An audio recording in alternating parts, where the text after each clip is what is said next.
4. ఇక 5వ విషయాన్ని చూద్దామండి. భోజనం కూడా అయిపోయింది. 5వ విషయం యెషయా గ్రంథం 56వ అధ్యాయం 6వ వచనం.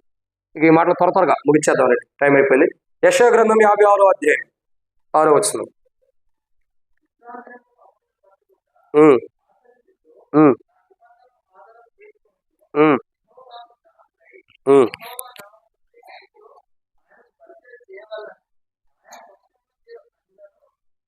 చాలు చాలు. కాబట్టి ఇక్కడ మనం చూస్తున్న 5వ మాట ఏంటంటే, సజీవులే జీవం కలిగి ఆయన హత్తుకున్న వారు చేయవలసిన 5వ కోణం ఏంటంటే, ఇప్పుడు 4 విషయాలు. మొదటి మాట, ఆయన పక్షమున ఉండాలి.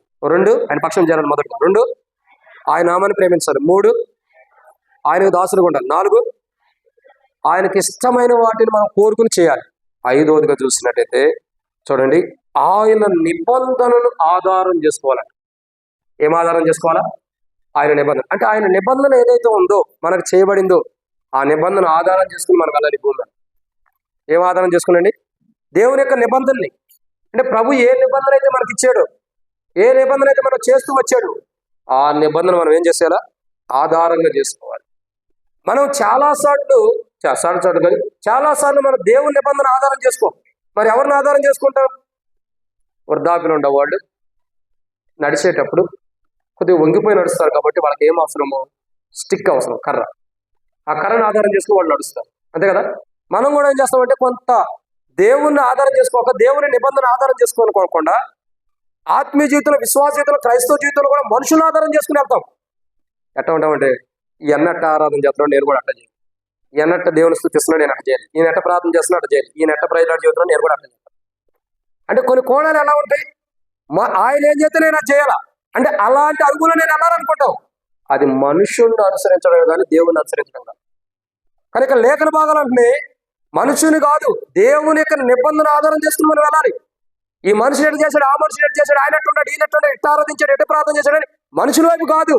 మన ప్రార్థన, మన విశ్వాస జీవితం, మన ఆత్మీయ జీవితం, మన క్రైస్తవ జీవితం అన్నీ కూడా దేవుని యొక్క నిబంధనని ఆధారం చేసుకుని వెళ్ళాలి. కానీ మనుషుల వైపు చూసి మనుషుల మీద ఆధారపడి మనం వెళ్ళకూడదు. మనుషుల మీద ఆధారపడే వాడు ఏం చేస్తారు? ఒక వ్యక్తి, ఒక చిన్న మాట చెప్పి నేను ముంగడికి వెళ్తాను. ఒక వ్యక్తి చూడండి, ఒక వ్యక్తి ఏం చేశాడంటే 2 పడవల మీద వెళ్తున్నాడు. 2 పడవల మీద వెళ్తున్నప్పుడు ఒక మాట ఒక సన్నివేశం జరుగుతుందంటే, 2 పడవల మీద వెళ్తున్నాడు. కొంత దూరంగా వెళ్ళగానే ఏం చేశాడంటే, ఒక్కొక్క పడవైన కొద్దిగా లెఫ్ట్లో జరిగాడు, ఇంకో పడవైన రైట్కి జరిగాడు. ఇప్పుడు ఈయన ఎక్కడ జరిగాడు? మధ్యలో ఉండి ఆయన 2 పడవల మీద కాలేసరికి ఎక్కడ జరిగాడు? సముద్రంలో పడ్డాడు, మునిగిపోతున్నాడు. అంటే మనుషుల్ని బేస్ చేసుకుని వెళ్తున్నాడు, ఒక కోణం వెళ్తున్నా. కాబట్టి ఇక్కడ మనం ఏం చేస్తున్నాం అంటే, కొంత దేవుని నిబంధన ఆధారం చేసుకుంటాం, కొంత మనుషుల నిబంధన ఆధారం చేసుకుంటాం. మనుషుల్ని ఆధారం చేసుకుంటాం, దేవుని ఆధారం చేసుకుంటాం. కాబట్టి మనము అటు ఇటు కాని స్థితిలో నష్టపోయేవారు. ఇక్కడ 5వ కోణం ఏంటంటే, దేవుని వాక్యం అంటుంది ఏంటి మాట? ఆయన సజీవులైంది, జీవం కలిగి ఆయన హత్తుకున్నవారు చేయవలసిన 5వ కోణం ఏంటంటే, ఆయన నిబంధన ఆధారం చేసుకోవాలి. మనుషులను ఆధారం చేసుకోవాలి, మనుషులను ఆధారం చేసుకోవాలి. దావీదు రాజు అంటాడు, యెహోవా నా కోట. కీర్తన గ్రంథం 18 మొదటి వచ్చిన నుంచి, యెహోవా నా కోట, నా బలము, నా రక్షణ శృంగము, నా ఉన్నత దుర్గం, నా దేవుడే. ఎందుకంటున్నాడు? ఎందుకంటే నా దేవుడే నాకు సమస్తం. అంటే దేవుణ్ణి ఆధారం చేసుకున్నాడు, దేవుని లేఖన భాగాలు ఆధారం చేసుకున్నాడు. కాబట్టి కీర్తన గ్రంథం 23 దావీదు అంటాడు, మరణపు చుల్లో నేను తిరిగినను, ఏ అపాయం నాకు రాదు, ఏ గిడి నాకు రాదు. ఎందుకంటే నా దేవుని యొక్క దుడ్డు కరయ్య, నా దేవుని యొక్క దండమును ఆదరించుతున్నది. కాబట్టి చూడండి, నా శత్రువులు ఎదుట ఆయన నాకు భోజనం సిద్ధపరుస్తాడు. ఎంతమంది శత్రువులు నాకుండా వారి ఎదుటి నేను భోజనం చేస్తాను, కానీ నా శత్రువులు నన్ను ఏం చేయరు. ఎందుకు? దేవుని ఆధారం చేసుకున్నాడు. మనుషుల్ని ఆధారం చేసుకోవాలా, మనుషుల్ని ఆధారం చేసుకోవాలా. ఒకసారి దావీదు రాజు అంటాడు, అయ్యా ఫిలిష్తీయులు ఉండాలి, వీళ్ళు ఉండాలి, నేను ఒకసారి మరి వెళ్ళి పలానా ప్రజలు బాధతో ఉన్నారు కదా, ఆహారానికి ఇబ్బంది పడుతున్నారు, శత్రువులు వచ్చి తీసుకెళ్తున్నారు, వాళ్ళతో యుద్ధం చేసి మరి ఆ భోజనం దేవుని ప్రజలకు ఇవ్వచ్చా అంటే, ప్రభు చెబుతాడు, నువ్వు ఎవరి కోసం వెళ్తున్నావు వాళ్ళే నిన్ను అప్పగిస్తారు. నువ్వు ఎవరి కోసం వెళ్తున్నావో వాళ్ళే నిన్ను అప్పగిస్తారు. వద్దే వాళ్ళని వెళ్ళొద్దు అంటాడు దేవుడు. అప్పుడు దావీదు రాజు ఆగిపోతాడు. అంటే అటువంటి దేవుని ఆధారం చేసుకున్నాడు. నేను ఈ పని చేయాలంటే, నేను ఈ కార్యం చేయాలంటే, నేను ఇలా చేయాలంటే నీ చిత్తమా కాదంటే దేవుని మీద ఆధారపడ్డాడు. తద్వారా ఏం జరుగుతూ వచ్చింది? దేవుని మీద ఆధారపడ్డాడు. కాబట్టి దేవుడు మహోన్నతుడైన దేవుడు. దావీదు రాజు వృద్ధాప్యములో దావీదు రాజు ఒక మాట అంటాడు, రండి. దావీదు రాజు అంటున్న మాట ఏంటో, మొదటి రాజుల గ్రంథం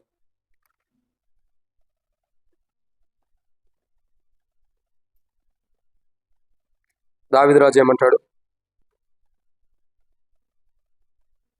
2వ అధ్యాయం,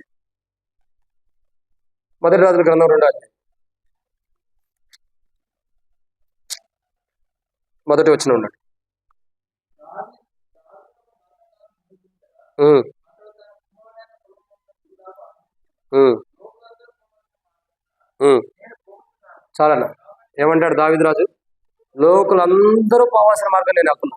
ఏ మార్గం అది? అబ్రహాముతో తండ్రి అయిన దేవుడు సెలవిస్తాడు, నువ్వు నీ పితరులతో చేర్చబడే దేవుడు, క్షమించండి, నువ్వు ఆ చేర్చబడిన అనుభవాన్ని అబ్రహాము తెలుసు, తర్వాత ఇస్సాకుతో అంటాడు, తర్వాత యాకోబుతో అంటాడు, తర్వాత దావీదు రాజుతో కూడా చెప్తాడు. కొన్ని కోణాలు దేవుడు మాట్లాడుతున్నాడు, నీ పితరులతో చేర్చబడే దేవుడు. నీ పితరులు ఎక్కడ ఉన్నారు? నరకంలో కాదు. ఎక్కడున్నారు నీ పితరులు? ఒక పితరుడు, నీ పితరుడు ఒక అతనేమో, ఒక అతను వాక్యాన్ని నమ్మినవాడు, ఒక అతను వాగ్దానం పట్టుకుని ముందరకెళ్ళినవాడు, ఒక అతనేమో దేవుని మీద ఆధారపడి ముందరకెళ్ళినవాడు.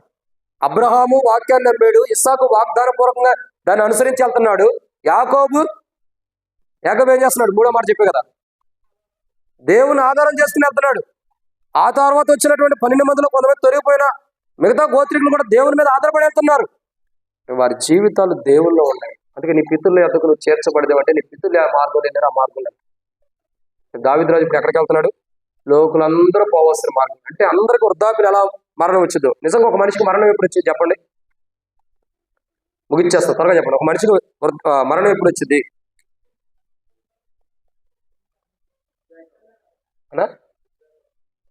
వృద్ధాప్యం. మరి ఇప్పుడు ఎందుకు 34గా పోతున్నారు?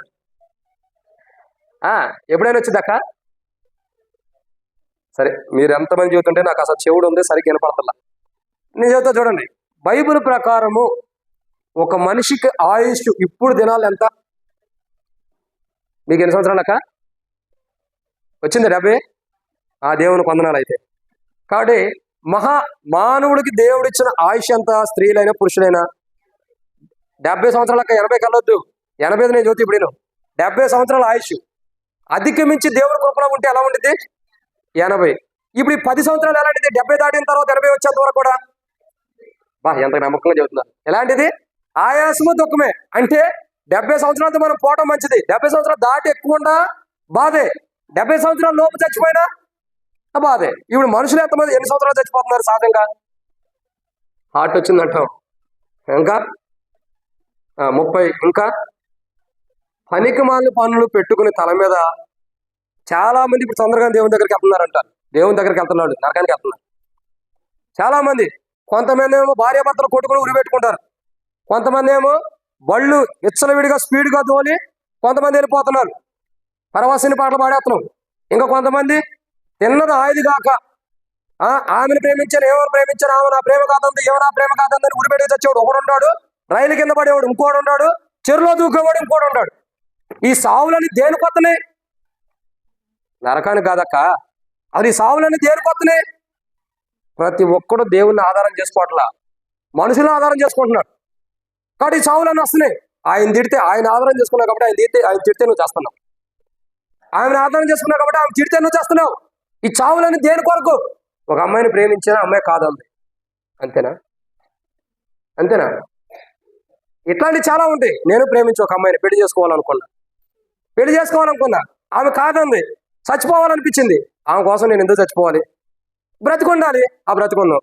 ప్రభు రక్షించాడు, మార్మోస్ పొంది ఆ బాప్తిసం తీసుకున్నా, దేవుని సేవలో నడుస్తున్నా. ఇప్పుడు నాకు సంతోషమే కాదా?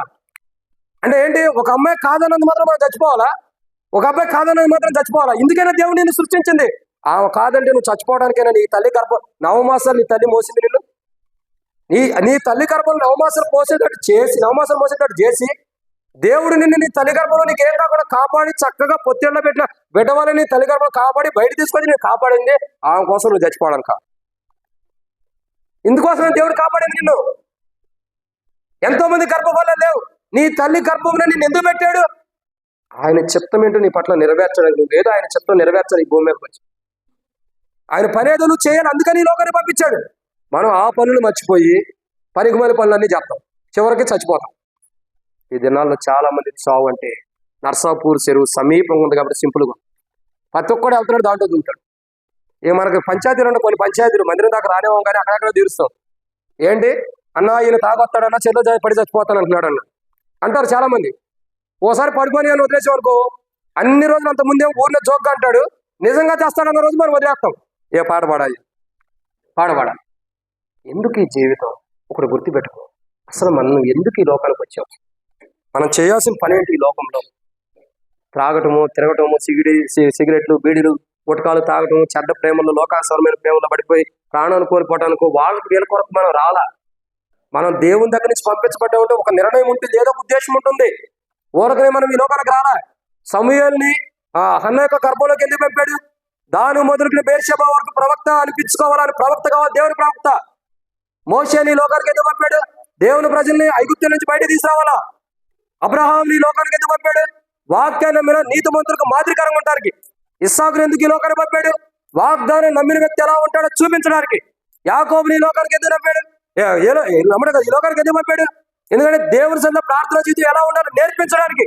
ఒక్కొక్కరు ఈ లోకానికి ఎందుకు పంపాడంటే తన ఉద్దేశం తెలియపరచడానికి. ఆ మనుషుని బట్టి సొలొమోను ఈ లోకానికి ఎందుకు పంపాడు?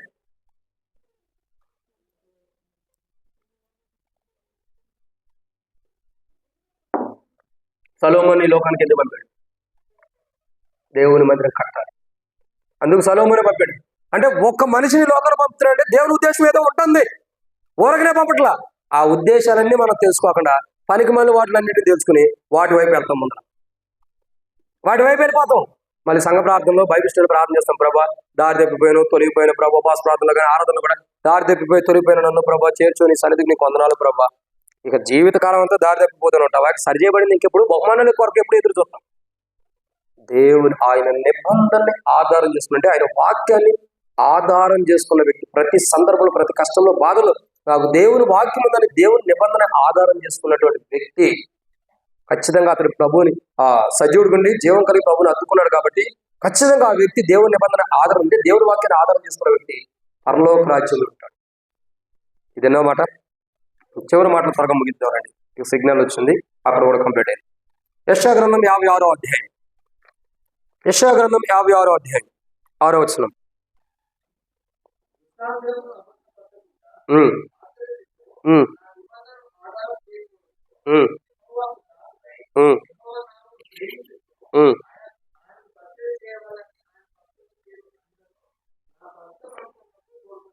చాలనా? కాబట్టి 6వ మాట ఇక్కడ రాయబడుతున్న మాట ఏంటి? 6వదిగా, మొదటిగా సజీవులే కానీ జీవం కలిగినటువంటి వారు, జీవం కలిగి ప్రభును అద్దుకున్న వారు చేయవలసిన మొదటి కోణం ఏంటి?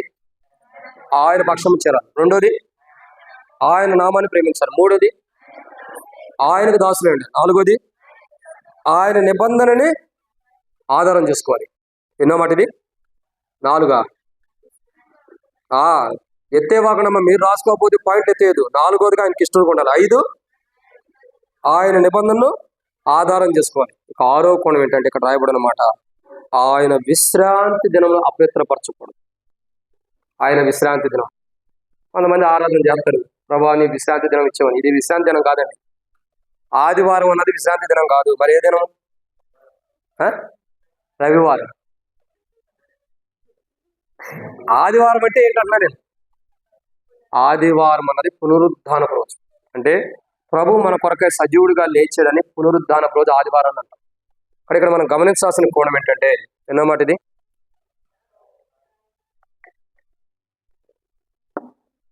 6వదిగా సజీవులే జీవం కలిగి ప్రభుని అద్దుకున్నవారు చేయవలసిన ఆరోపణం ఏంటంటే,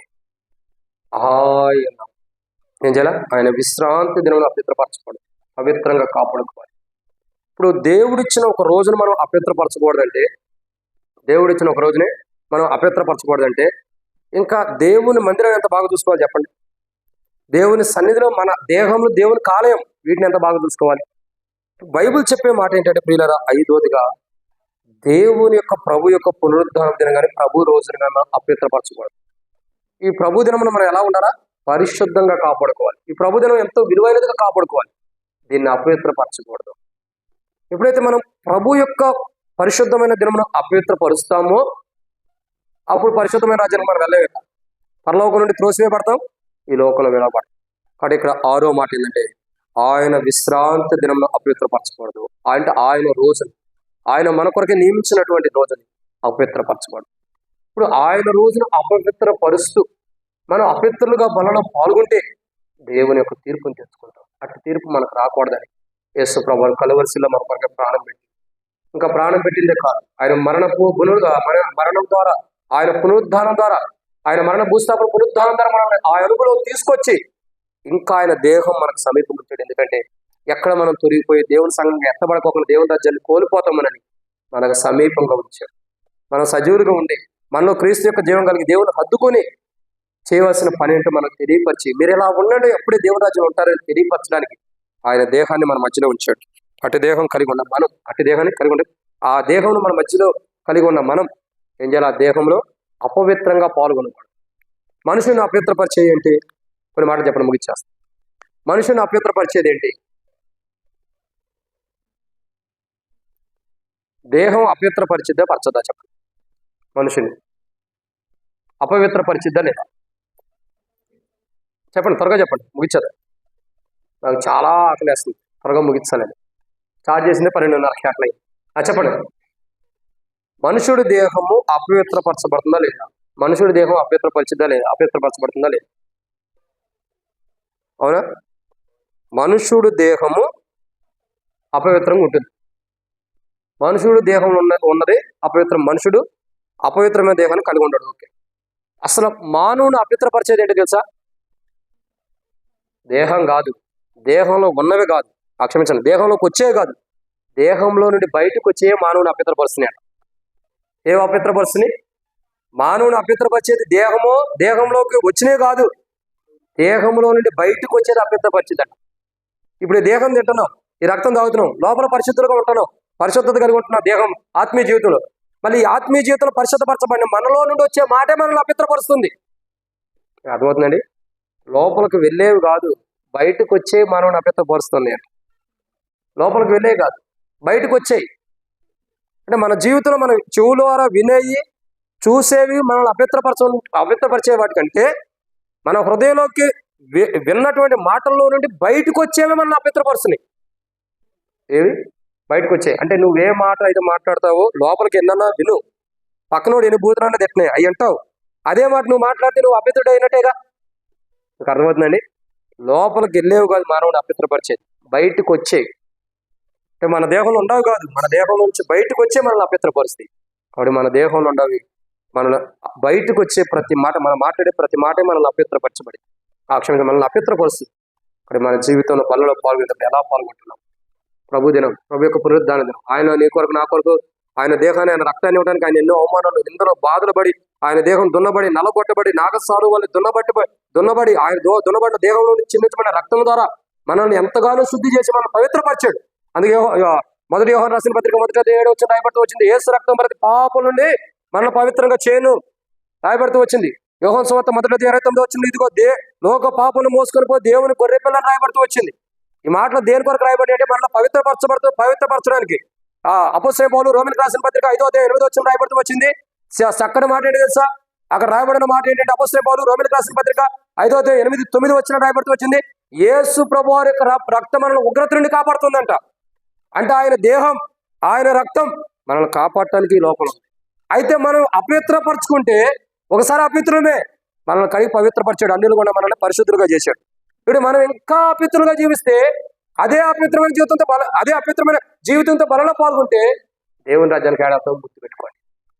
అందుకే మనలో నుండి వచ్చే ప్రతి మాట ఇంపార్టెంట్.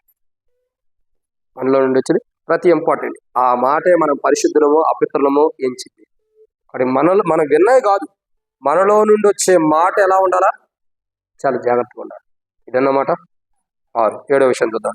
యెషయా గ్రంథం 56వ అధ్యాయం 6వ వచనం. ఈరోజు ఆరంభించడమే ఆలస్యం అయిపోయింది. యెషయా గ్రంథం 56వ అధ్యాయం 6వ వచనం.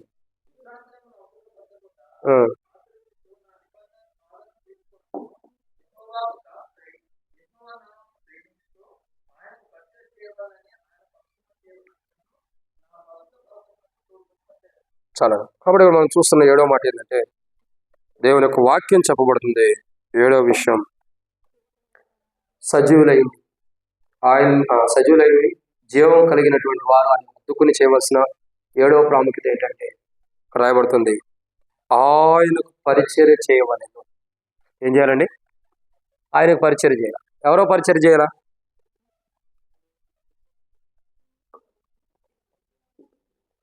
ఎవరికి చేయాలి పరిచర్య? దేవునికి పరిచర్య చేయాలి. మనం ఎవరికి చేస్తాం సహజంగా? అందరూ కాదండి, అందరూ మనుషులకు పరిచర్య చేస్తాం. మనుషులు పరిచర్య చేసే గుణలక్షణం మంది. కానీ ఆయన మార్గంలో ఉన్నటువంటి వ్యక్తి, సజీవుడు గుండి జీవం కలిగి ప్రభుని హత్తుకున్న వ్యక్తి చేయాల్సిన 7వ కోణం ఏంటంటే, ఏం చేయాలా? దేవునికి పరిచర్య చేయాలి. ఒకడు పరిచర్య చేసేది దేవునికే చేస్తున్నట్టు ఉండాలంట. దేవుని సన్నిధిలో, దేవుని మందిలో పరిచర్య చేసేది ఎట్టు ఉండాలా? దేవునికే నేను చేస్తున్నా, సేవకుడు చెప్పాడను, సంఘ పెద్దలు చెప్పారను నేను చేస్తున్నాను అన్నట్టు ఉండకూడదు. మేము చెప్పినట్టు చేస్తున్నారంటే మాకు దాసులు కొంటారంటే మాకు పరిచర్య చేస్తున్నాను. మరి ఎట్లా ఉండాలా? ఈరోజు నేను మందిరంలో పని చేస్తున్నాను, ఇది దేవునికే, నాకు కాదు. నేను ఎవరి కోసం చేయట్లా, ఇది దేవుని కోసం. అంటే మనం చేసే పరిచర్య దేవుని కొరకు చేయాలి. చాలా మంది ఈ రోజుల్లో పరిచర్య చేస్తున్నారు. అంటే నేను ఎవరిని ఉద్దేశించాను, ఎవరికొండే వాళ్ళకుంటాయి. చాలా మంది సేవకులు దేని కొరకు పరిచర్య చేస్తున్నారు? డబ్బు సంపాదించుకోవడం. సేవకులోనే చాలా డిఫరెంట్ కోణాలు ఉంటాయి. నాకు కొత్త తిరుగుతున్నాయి అన్ని కూడా. నాకు ఇవన్నీ తెలియదు. వాక్యం చదివాము, వాక్యం చెప్పి ఇదే తప్ప నాకు ఇవన్నీ తెలియదు. కొత్తగా అనిపోయావు, కొత్తగా వస్తున్నాయి. రియల్ ఎస్టేట్ చేసేవాళ్ళు ఉన్నారంట సేవకుల్లో బిజినెస్లు చేసేవాళ్ళు ఉన్నారంట. అంటే అనేక కోణాల్లో ఉండేవాళ్ళు ఉంటారు. నాకు విచిత్రం అనిపిస్తుంది. అంటే సేవకులు అంటే ఇలా కూడా ఉంటారా? అసలు సేవకురాలు అంటే ఏంటో తెలుసా? దేవుడు పిలిచిన పిలుపుకు లోబడి సమస్తాన్ని విడిచిపెట్టి దేవుని వెంబడించిన వాళ్ళని సేవకురాలు అంటారు. నువ్వు జాబ్ చేసుకుంటూ దేవుని మందిరంలో సేవ చేస్తే అది సేవకుడు అనరు. నువ్వు జాబ్ చేస్తున్నావు, జాబును విడిచిపెట్టి పరిపూర్ణంగా దేవునికి అప్పగించుకున్నప్పుడే నువ్వు సేవకురాలని పిలవబడతావు. సగం జాబ్ చేసి వచ్చి నేను సేవకున్నట్టు కుదరదు. అది ఎన్నటికీ దేవుడు ఎంచడాలి. దానికి కొన్ని లెక్కలు ఉంటాయి. సేవ అంటే అందరిని ఎంచకూడదు. చాలా కోణాలు ఉంటాయి. సేవకుడు అంటే ఏంటి, సేవకురాలు అంటే ఏంటి, చాలా లెక్కలు ఉంటాయి. మనం అందరం ఒక్కడికే కట్టేస్తాం. సేవకురాలు కట్టేయకూడదు. చాలా కోణాలు ఉంటాయి. పరిచర్య చేసేవి కూడా చాలా కోణాలు ఉంటాయి. ఒకరు పని చేసుకుంటూ పరిచర్య చేస్తారు పౌల్లాగా. మరికొందరు లేవీల్లాగా సంపూర్ణంగా దేవునికి సమర్పించబడి సేవ చేస్తారు. పరిచర్య చేసే కోణాలు వేరుకుంటాయి. కానీ ఎవరెంత చేసినా పరిచర్య ఎలా చేయాలా? దేవుని కొరకు చేయాలి. ఎవరి కొరకు చెప్పండి అక్క? ఈ సేవకుడు మా నెత్తి మీద వేసాడు, మందిరం ఓడత్వం కడగత్వం మా మీదే వేసాడు అనుకుంటాం. కానీ ఎవరి కొరకు చేయాలి ఇదంతా? ఇది నేను దేవుని మందిరాన్ని ఊడుస్తున్నా, దేవుని మందిరాన్ని కడుగుతున్నా, ఎవరి కోసం చేయటం, ఇది నా దేవుని మందిరం అని చేయాలి. ఇప్పుడు బాత్రూమ్లు కడిగే డ్యూటీలు ఇచ్చాం 3 యవనస్తురాలకి. అక్కడికి వెళ్ళి తిట్టుకుంటారు, ఏడ తిట్టుకోరు. వీడు మాకు ఇదే డ్యూటీ ఇచ్చాడు అనుకుంటారు. నా ముందర తిట్టరు కదా. మళ్ళీ తిడితే సేవకుడు ఏమన్నంటే అది కోపం, శాపంలోకి వచ్చిందని. అక్కడికి వెళ్ళి ఎన్ని తిట్టుకుంటారు బాత్రూమ్లు కడిగేటప్పుడు. అదేం చేయాలంటే ఇది నా దేవుని మందిరం పరిచర్య. నేను రక్షించబడిన దినాల్లో బాత్రూమ్లు కడగడం అంటే ఉత్సాహంగా కడిగేవాడు. నేను మీకు సాక్ష్యం ఇవ్వాల్సినంత అవసరం నాకు లేదు, నేను అంత చెప్పాల్సినంత అవసరం లేదు. ఎందుకంటే నా సాక్ష్యం ఏందన్నది హెబ్రోన్లో ఉంది, ఇక్కడ ఉండాలేకపోయినా. నేను అట్లాంటి వాడిని అన్నా. కాబట్టి అక్కడ ఉన్న పరిచారకులు సువార్థకులు చెబుతారు నా గురించి సాక్ష్యం ఏందన్నారు. ఎవరో చెప్పాల్సిన నాకు. ఇప్పుడు మీరు సాక్ష్యం ఇవ్వాల్సినంత అవసరం నాకు లేదు. నా సహోదరులు ఎవరైతే ఉన్నారో నేను ఆరంభ దినాల్లో ఉన్నవారు వాళ్ళు సాక్ష్యం ఇస్తారు. మీలో కొంతమంది నేను మంచివాడిని అనొచ్చు, కొంతమంది నేను చెడ్డవాడిని అనొచ్చు. కానీ నా గురించి నిజమైన సాక్ష్యం ఏందో నాతో పాటు సావాసం ఉండేవాళ్ళకి తెలిసి. బాత్రూమ్ ఇది నేనే కడగాలన్న, ఈ బాత్రూమ్ నేను తప్పితే ఎవరు కడగకూడదని అంత ఆసక్తిగా ఉదయాన్నే లేచి కడిగేవాడు. ఎందుకంటే మొన్న వారం కడిగారు, ఒక బాత్రూమ్ కడిగి నాకు ఆశీర్వాదం వచ్చింది. 2 బాత్రూమ్లు కడిగా 2 ఆశీర్వాదాలు వచ్చాయి. ఆ మ్యాట్లు తీసినందుకు ఇంకొక ఆశీర్వాదం వచ్చింది. ఏ కౌంట్ చేసుకుంటూ పోతే రానట్టే అర్థమవుతుందండి. పరిచర్య ఏది చేసినా ఏది చెప్పినా దేవుని మందిరం ఇది నా దేవునికి సర్వింగ్ చేసేవాళ్ళు ఉండాలి. ఇదంతా మీతో జనరల్గానే చెప్పేస్తున్నాం. సర్వింగ్ చేసేవాళ్ళు ఉంటారు. ఈ సేవకుడు మమ్మల్ని పెట్టుకుంటాడు, యవనస్తులు అందరూ కూడా సర్వింగ్ చేసిన తర్వాతే తినమంటాడు అని అనుకోవాకండి. ఇది నా దేవుని మందిర పనిలో నా దేవుని ప్రజలకు నేను వండిన వంటను సర్వింగ్ చేయాలి. ఇది నా బాధ్యత అని తీసుకునే వాళ్ళు అది దేవుని పరిచర్య చేస్తున్నారు. వండేవాళ్ళు కూడా ఈరోజు మాకు డ్యూటీ చేసాడు వీడు తప్పదని చేయకూడదు. ఏం చేయాలా? ఇది నా దేవుని మందిరంలో వంట వండుతున్నా నేను. ఈ ధన్యత ఎందరికో రాదు, దేవుడు నాకు ఇచ్చాడు.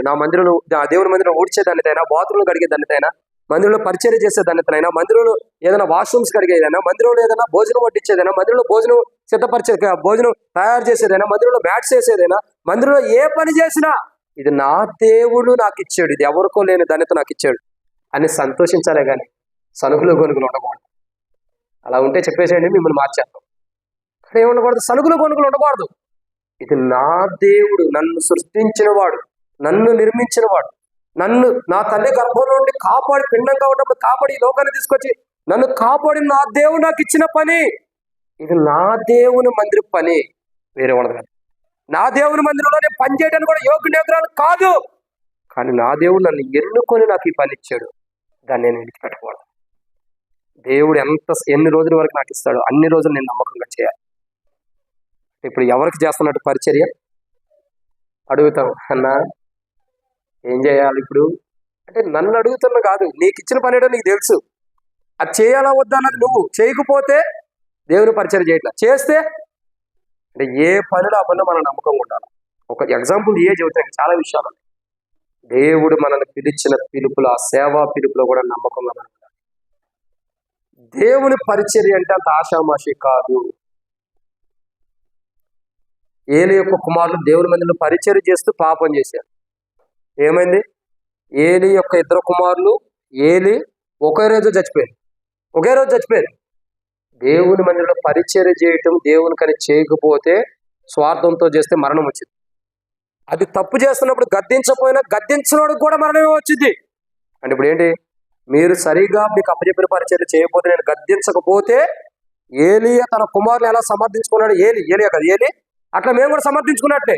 ఇప్పుడు మిమ్మల్ని గద్దిస్తే నాకు తలనొప్పి ఉంది, ఈయన మాకొద్దు, ఈయన నన్నే తిడుతున్నాడు, నా మీదే దృష్టి పెడుతున్నాడు అని అంటారు. మళ్ళీ అదో తలనొప్పి వచ్చేసింది. వాక్యాన్ని అర్థం చేసుకున్న వాళ్ళు సేవకుని గద్దింపుకు లోపడతారు, తిరగబడ. అసలు ఒక సేవకుడు మనం గద్దించాడంటే, మనలైనా మన పిల్లలైనా, అది మన మేలు కొరకే, కీడు కొరకు కాదు. ఏలి తన బిడ్డలను సరైన విధంగా గద్దించలేదు కాబట్టే తన బిడ్డల ప్రాణాలను కోల్పోయాడు, తాను కూడా నష్టపోయాడు. అలా నష్టపోకూడదని గద్దించేది. మీ మీద కోపాలతో, మీ మీద ద్వేషాలు ఉంది కాదు. ఎవరైనా సరే, నాకు నేను సంఘ పెద్దలను గద్దించని, విశ్వాసం గద్దించని, ఎవరు గద్దించినా, పిల్లలను గద్దించని, అది ప్రేమతోనే, మీరు బాగుండాలని. మీ మీద ఏదో ద్వేషం పెట్టుకుని ఈయన అట్లాంటి ఇట్లాంటి నాకు ఎట్ట కీడు చేశాడు, నాకు అట్ట మేలు చేశాడని ఆ దృష్టితో ఎప్పుడు నేను ఊహించను. ఎంతమంది అనుకున్నా సంఘంలో పులిపేటం దగ్గరికి మందిరంలోకి వచ్చేసిన తర్వాత, ఒక వ్యక్తిని నేను ఎప్పుడైనా మందిరంలోకి వచ్చిన తర్వాత అతన్ని దేవుని బిడ్డగానే చూస్తాను, కానీ నాకు విరోధికి ఎప్పుడు చూడండి, ఎవరిని కూడా నేను. అది దేవుని బిడ్డగానే చూస్తా. ఆ బిడ్డకి అవసరమైన మాట ఏంటి అన్నదే చూస్తా. ఇతను నాకు విరోధం అనుకోవడం నేను ఎప్పుడు చూడను. అసలు నా స్వభావమే కాదు. మీరు ఏమర్థం చేసుకున్నారో నాకు తెలియదు. మందిరంలో అంతసేపు కొంతమంది అనుకుంటారు నా గురించే సేవకుడు చెబుతున్నాడు, మా గురించే చెబుతున్నాడు అనుకోండి. మీ గురించి ఎవరన్నా దేవుని వాక్యాన్ని చెబుతున్నా, దాంట్లో మీ గురించి వచ్చినప్పుడు సరి చేసుకోవాలి. మీరు అంతే. మీ గురించి ఎవటం నాకు పని పడలేదా, ఇంతమందికి ఏం చెప్పాలి మీ గురించి చెబితే. కాబట్టి అది ఇంపార్టెంట్. ప్రతి మనిషి తన పరిచర్య సజీవుడి గుండి జీవం కలిగినటువంటి వ్యక్తి, ప్రభువుని హత్తుకున్న వ్యక్తి దేవుని పరిచర్యలో ఎలా ఉండాలా? దేవుని పరిచర్య చేయాలి. అది ఎలా చేయాలి? నమ్మకంగా చేయాలి. ఏదో ఊడుతాం, పైన ఎక్కడో చీపురు ఇడిచి ఊడ్చుకుంటూ వెళ్ళిపోతాం. తుడుతాం, ఆడగాత్తి తుడుతాం.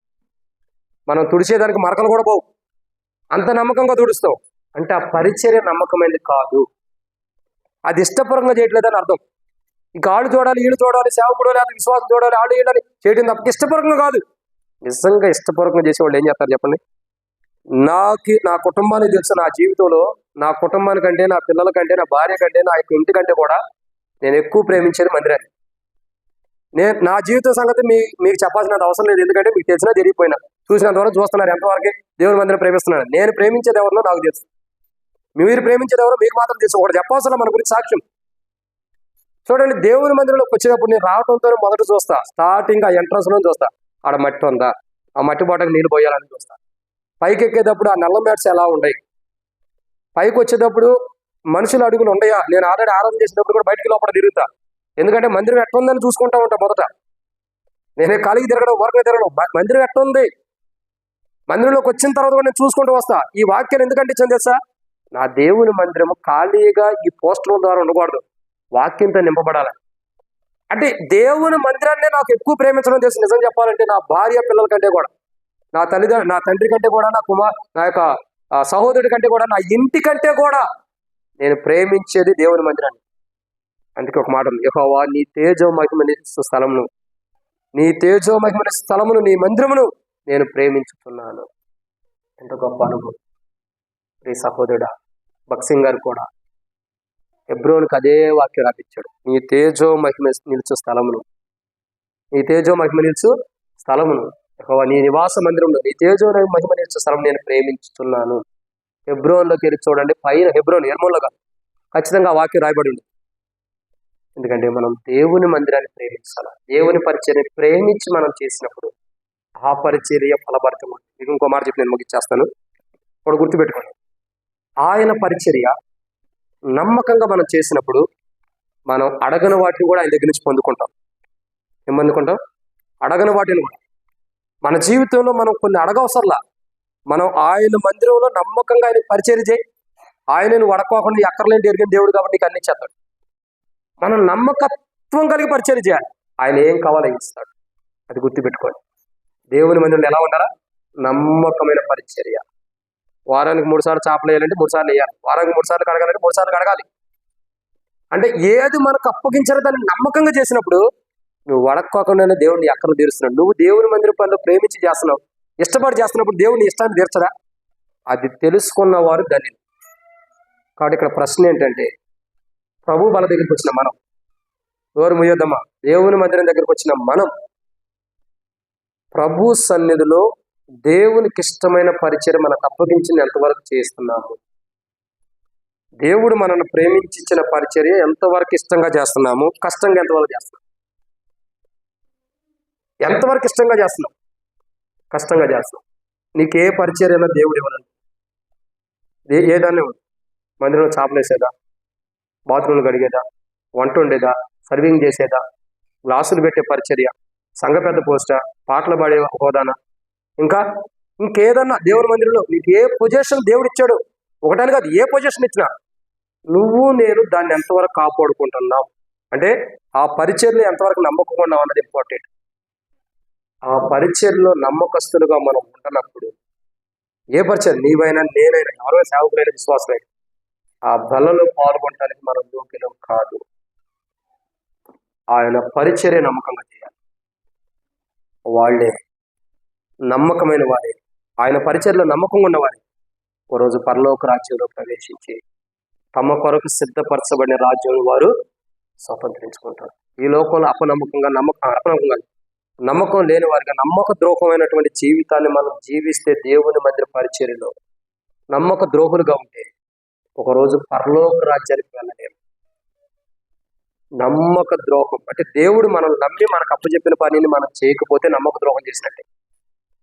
ఆ పని మనం చేయనప్పుడు మనం దేవుని రాజ్యాన్ని కూడా వెళ్ళలేము. సజీవుడే జీవం కలిగి ఆయన హద్దుకున్నవారు చేయవలసిన మొదటి పని ఏంటి చెప్పండి? ఈ మాట చెప్పండి, ముగిచేద్దాం. మొదటి, సజీవులే జీవం కలిగి ఆయన హత్తుకున్నవారు చేయవలసిన మొదటి పని ఏంటి? ఆయన పక్షాన ఉండాలి. రెండోదిగా ఆయన నామను ప్రేమించాలి. 3, ఆయనకు దాసులండి. 4, ఆయనకి ఇష్టమైన వాటిని కోరుకోవాలి, చేయాలి. 5, ఆయన నిబంధనను ఆధారం చేసుకోవాలంటే ఆయన వాక్యాన్ని ఆధారం చేసుకోవాలి. ప్రతి పరిస్థితిలో మనుషులను ఆధారం చేసుకోవాలి. 6, ఆయన విశ్రాంతి దినమును అపవిత్రపరచకూడదు, పవిత్రంగా మనం జీవించాలి. 7, ఆయన పరిచర్య నమ్మకంగా చేయాలి. ఎప్పుడైతే ఇవన్నీ మన జీవితంలో చేస్తామో అప్పుడు మనం సజీవులుగా ఉండామని అర్థం. సజీవులుగా ఉండ మనలో జీవం ఉందని అర్థం. జీవం కలిగిన మనం ప్రభువుని అద్దుకున్నామని అర్థం. సజీవులుగా ఉండి జీవం కలిగి క్రీస్తుని అద్దుకున్నాం కాబట్టి ఇవి మనం చేయటం ద్వారా ఇవి చేసినటువంటి వ్యక్తి ఒకరోజు పరలోకంలో ఏమని రాయబడుతూ వచ్చింది? యెషయా గ్రంథం 56:7 చివరిలో వారిని నా పరిశుద్ధ పర్వతమునకు తోడుకొని పోయాడు. అంటే అర్థం ఏంటి? ఒకరోజు యేసు ప్రభు వారే సజీవుడిగా ఉన్న నీవు క్రీస్తు యొక్క జీవము కలిగి ప్రభును హద్దుకొని ప్రభు చెప్పిన పనులు చేస్తూ 700 అనుభవం కలిగి నువ్వు వెళితే ఒకరోజు నిన్ను ఎవరు పరలోకానికి తీసుకెళ్ళవసరం. ఆయన పరిశుద్ధ పర్వతమైనటువంటి పరలోకంలోనికి ఆయనే నిన్ను తీసుకెళ్లి కూర్చోబెడతాడు. ఎవరు కూర్చోబెడతారు? ఆయనే నిన్ను తీసుకెళ్ళి కూర్చోబెడతాడు. కానీ వాక్యం ఒక మాట అంటుంది, నేను ఆ జీవితంలో అపవిత్రపరిచే వేయండి. ఒక కన్ను అపవిత్రపరిస్తే దాన్ని తీసేసుకో, కాలు అపవిత్రపరిస్తే దాన్ని తీసే. అంటే 2 కాళ్ళు కలిగి నరకంలోకి వెళ్ళే కంటే అవిటి వాడువై దేవుని రాజ్యానికి వెళ్తాం మంచిది. అర్థం చేసుకోండి. పరలోక రాజ్యంలో అవిటితనం ఉంటుంది లేదు, ఇక్కడే జాగ్రత్త. మనం ఎలా ఉన్నాం? అసలు మనం సజీవులుగా ఉన్నాం, బ్రతికే ఉన్నాం. సజీవులు అంటే బ్రతుకున్నాం. మనలో జీవం ఉందా? క్రీస్తు యొక్క జీవం కలిగిన మనలో జీవం ఉంటే ప్రభువును హద్దుకొని ఉన్నామా? ప్రభువును హద్దుకొని ఉంటే 700 అనుభవం మనం చేస్తున్నామా లేదా? ఒక్క మాట మనల్ని మనం పరీక్షించుకుందాం. ప్రియులారా, ప్రియ సహోదర సహోదరి, ప్రియులారా, అటు ఇటు చూడు, విలువైన సమయాన్ని పోటు చేసుకోవాలి. నా జీవితాన్ని మనం ఎలా ఉంటున్నాం? అసలు నీవు నాలో ఆయన జీవం ఉందా? ఆయన హద్దుకున్నామా? ఇవన్నీ ఇప్పుడు దాకా చెప్పబడిన 700 అనుభవాలు మనం చేస్తున్నామా లేదా? ఒక్కసారి మనల్ని మనం పరీక్షించుకొని యోగ్యమైన రీతిలో బలలో పాల్గొంటే కొరకే ప్రభువును సాధించిన కాక ప్రార్థన. దయచేసి ఎవరు కూడా అటు చూడద్దు, విలువైన సమయం పాడు చేసుకోవద్దు. ప్రభు నీతో నాతో మాట్లాడుతుంటే ఒక్క మాట నిన్ను పరీక్షించుకో. ప్రియ సహోదరుడా, సజీవుడు కూడా నీలో నాలో సహోదరి జీవం ఉందా? కూర్చోండి. నీలో నాలో ప్రియ సహోదరు సహోదరి సజీవులు కూడా మనకు జీవం ఉందా? జీవం ఉంటే నువ్వు ప్రభువును హత్తుకోగలుగుతావా? ప్రభువును హత్తుకుని ఉంటే ఈరోజు చెప్పబడిన 700 నీలో నాలో చేస్తున్నామా? జీవితం ఉందా? చేయవలసింది చేస్తున్నామా? ఒకవేళ జీవాన్ని కోల్పోతున్నాం, ప్రభువును హత్తుకోకుండా 700 అనుభవం కలిగిన వాటిని మనం చేయకపోతే నీకంటూ ఒక సమయాన్ని తీసుకుని ఈరోజు ప్రభా నేను ఎలా జీవిస్తున్నాను, ఎలా ఉంటున్నాను ప్రభా, నన్ను క్షమించు, ఆ జీవితాన్ని సరిచేయి, ఆ యొక్క అనుభవాన్ని సరిచేయి ప్రభా. ఈరోజు నేను బలలో పాల్గొనేటప్పుడు సజీవుడి గుండి జీవం కలిగి నిన్ను హద్దుకొని 700 అనుభవం కలిగిన వాడిని బలలో పాల్గొనాలి. అలా పాల్గొనాలని నీ దేహం మీ రక్తం నా కొరకై విరగొట్టబడి ఇంకా నాకు సమీపంగా అందరి మధ్యలో వచ్చింది నీ మధ్యలో ప్రభా కనికరించు ప్రభా, చూపించు, నా జీవితాన్ని సరిచేయి ప్రభా. నేను యోగ్యునిగా నేను బలలో పాల్గొంటే నాలో ఈ అర్హత లేదు ప్రభా, క్షమించు యేసయ్యా. నేను సరి చేసుకోవడానికి నువ్వు వస్తే నన్ను తీసుకెళ్తావు నిరీక్షణ కొరకే నీ బల మా మధ్యలో వచ్చావు. ఈ వాక్యం అంతా కూడా నేను సిద్ధపడటం, దేవుని రాజ్యానికి సిద్ధపడి వెళ్ళాలని ఈ వాక్యం. అవును ప్రభా, ఈ వాక్యానుసారంగా నేను లేనను క్షమించండి, ఆ జీవితాన్ని మార్చి సరిచేయండి ప్రభా. నాకంటూ ఒక కొత్త జీవితాన్ని ప్రభా, రక్షించబడి మారుమొస్తుంది బాప్తిసం తీసుకున్న నాలో క్రీస్తు యొక్క జీవాన్ని లోకానుసారమైన వాటిని బట్టి లోకం వైపు చూసి క్రీస్తు యొక్క జీవాన్ని కోల్పోయిన జీవాన్ని మరలా ప్రభా. నిన్ను హద్దుకున్న నేను తప్పిపోయిన కుమారుడు వల్ల నీకు దూరం వెళ్ళిపోయా. ఆ తప్పిపోయిన కుమారుడు వల్ల నేను కూడా దూరం వెళ్ళాను అనుకుంటున్నా, క్షమించు ప్రభా. యేసయ్యా, నా జీవితాన్ని సరిచేయి. ఈరోజు సజీవుడు కూడా నాలో జీవం ఉంది మిమ్మల్ని హద్దుకొని ముందుకు వెళ్ళాలి. ఇప్పుడు వరకు అలా వెళ్ళలేకపోతున్నాను, అలా వెళ్ళకపోకుండా బల దగ్గరికి వచ్చి పాల్గొనబోతున్నాను. నీ తీర్పు నా మీద నాకు సరిచేయి ప్రభా. ఎవరైనా యేసు ప్రభునామం ప్రార్థిస్తున్నాను తండ్రి అని అట్లా సరి చేసుకుని ప్రభునామం ప్రార్థన చేస్తే మీ కుడి హస్తం మీ తలగలపై లెక్కించుకుని మీకోసం ప్రార్థన చేస్తాను. సిగ్గుపడవసరం. ప్రభు నీతో మాట్లాడుతుంటే, ప్రభు నిన్ను హెచ్చరిస్తుంటే, దేవుని రాజ్యానికి వెళ్ళడానికి అవసరమైన జీవితం నీలో లేదని ప్రభు చూపిస్తుంటే, ఆ జీవితం లేకపోవడానికి గల కారణం చూపిస్తుంటే వాటిని సరి చేసుకుని అవును ప్రభు నాలో ఈ బలహీనత క్షమించుకోవాలని చేయెత్తిని కలగంటే ప్రజల కోసం ప్రార్థన చేస్తాను. సహోదరి యేసు ప్రభుని క్షమించను గాక. సహోదరి యేసు ప్రభు నిన్ను కూడా క్షమించను గాక. ప్రభు తన రాజ్యం జ్ఞాపకం చేసుకుని గాక. తలకంటే పైగా సహోదరి యేసు ప్రభు నిన్ను కూడా క్షమించను గాక. సహోదరి యేసు ప్రభు నిన్ను కూడా క్షమించను గాక. ఇంకెవరైనా ఉన్నారా? ఇదిగో ప్రభు నా జీవితం బలలో పాల్గొనడానికి యోగ్యమైన క్షమించు ప్రభు అని ఎవరైనా ప్రార్థన అడిగి సహోదరి యేసు ప్రభు నిన్ను కూడా క్షమించను గాక. ఇంకెవరైనా ఉన్నారా? ఎవరో చేతికి చూస్తారని అనుకోవద్దు, ఎవరికైనా ప్రార్థన ఉండాలి. నిన్ను చూస్తున్న ప్రభు, మనుషులు కాదు. సరి చేసుకో, తలకంటే పైకి ఎత్తించు. సహోదరి యేసు ప్రభు నిన్ను కూడా క్షమించను గాక. ఇంకెవరైనా ఉన్నారా? సహోదరి యేసు ప్రభు నిన్ను కూడా క్షమించను గాక. ఇంకెవరైనా బయట ఉండేవారైనా, లోపల ఉండేవారైనా తలకంటే పైకి ఎత్తించు. ఇంకెవరైనా ఉన్నారా? ఇంకా ఎవరైనా యేసు ప్రభు నా పాపం క్షమించని ఎవరైనా అనుకుంటే, దారి తప్పిపోయి నన్ను సరిచే ప్రభు అని ఎవరైనా అనుకుంటే, నీ మార్గం నడిపించు ప్రభు అని ఎవరైనా అడుగుతుంటే నీ కుడి హస్తాన్ని తలగని పైకి ఎత్తించండి. ఇంకెవరైనా ఉన్నారా? ఇంకా ఎవరైనా ఇంకా ఎవరైనా వద్దు. బైబిల్ ఒక మాట అంటుంది, అతిక్రమములు దాచిపెట్టేవాడు వర్ధిల్లడు, వాటిని ఒప్పుకొని విడిచిపెట్టేవాడు కనికరాన్ని పొందుతాడు. దేవుడు ఈరోజు ఈ వాక్యం ద్వారా నీకు కనికరం చూపించాలని ఇష్టపడుతున్నాడు. ఆ కనికరాన్ని కోల్పోవద్దు. నువ్వు కనికరించబడాలన్నది ప్రభు ఉద్దేశం. నువ్వు నరకానికి వెళ్ళాలని కాదు నీ మైండ్. ఇంకెవరైనా ఉన్నారా? దేవుని వాక్యం నీతో మాట్లాడితే సరి చేసుకోమని హెచ్చరిస్తుంటే తనకంటే పైగా చేయవచ్చు. ఇంకెవరైనా ఉన్నారా? సోదరు యేసు ప్రభు నిన్ను కూడా క్షమించుకున్నా, ప్రభు క్షమించుకున్నా. ఇంకెవరైనా? సోదరు యేసు ప్రభు నిన్ను కూడా క్షమించుకున్నా. ఇంకెవరైనా ఉన్నారా? ఇంకెవరైనా? ఇంకెవరైనా? అటు ఇటు చూడద్దు. ఇంకెవరైనా? ఇక ప్రభు నాతో మాట్లాడుతున్నాడు. ఇప్పుడు హస్తం త్వరగానే పైకెత్తించండి. ఈరోజు సోదరు యేసు ప్రభు నిన్ను కూడా క్షమించుకున్నా.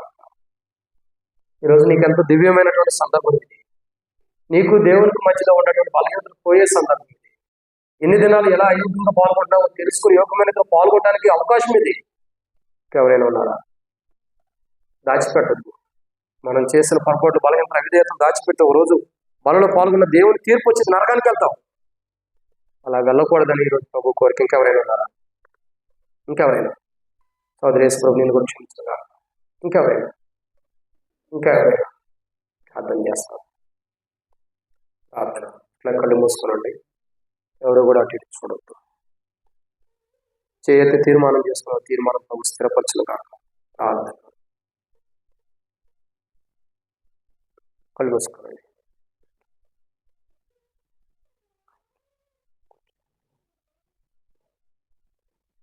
దయచేసి అటు ఇటు చూడొద్దు. తీర్మానం చేసుకున్న వారికి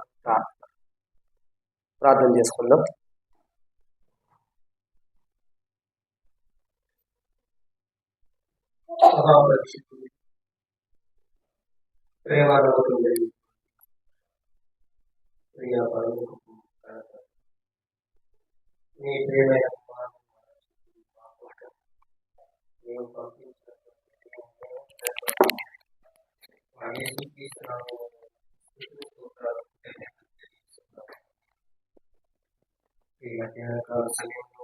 మందిరములో తండ్రి నీ దాసుల ద్వారా అనేకమైనటువంటి సత్యాలు నాకును మా అందరికీ 7 విషయాలు తండ్రి నీ పక్షమున ఉండాలని, నీవు మమ్మల్ని ప్రేమించారు కనుక మొదట మీరు ప్రేమించారు తండ్రి. నిన్ను ప్రేమించే వారంగా ఉండాలి, నీకు దాసులై ఉండాలని, నీకు ఇష్టమైనటువంటి పనిని నెరవేర్చాలని, నీ నిబంధనను ఆధారం చేసుకోవాలని, మందిరమును కూడా అపవిత్రమైనటువంటి జీవితం జీవించకుండా నీ పరిచర్య చేయాలని 7 విషయాలు తండ్రి మా అందరితో మీరు మాట్లాడినందులకై, హెచ్చరించినందులకై స్తోత్రాలు చెల్లిస్తున్నాను తండ్రి. నీ బిడ్డలు ఈ సమయంలో తీర్మానం చేసుకున్నటువంటి నీ బిడ్డలు ఉన్నారు తండ్రి. ఇక్కడ వారిని దీవించండి, ఆశీర్వదించండి. ఈ బలలో పాలు పంపులు పొందుతున్నటువంటి నీ బిడ్డలు అయోగ్యంగా కాకుండా యోగ్యంగా తీసుకోగలుగుటకు సహాయం అనుగ్రహించమని ప్రార్థన చేస్తున్నాం. వచ్చిన ప్రతి బిడ్డను దీవించండి, ఆశీర్వదించండి తండ్రి.